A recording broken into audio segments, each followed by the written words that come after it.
Ito po ang Sable Printer Smart 1. Dito naman po nakalagay ang ating ink tank. Ito naman po ang ink waste tank. Na-check ko po ito February 20, 2024. Ang ABR. Ito naman po ang head clean. Ginagawa po ito every morning bago mag-start ng printing at bago umalis ng hapon.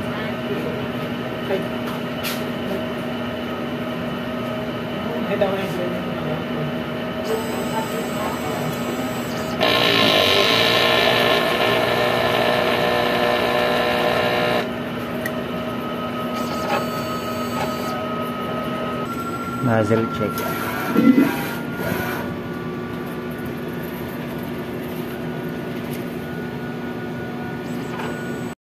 Pag okay na po ito, ready na po tayo for printing. Ito naman po ang ating daily checklist folder. Ito nakalagay lahat ng ating output.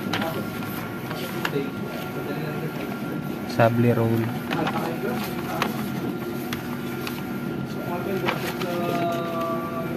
Cyan. Magenta. Yellow. At black.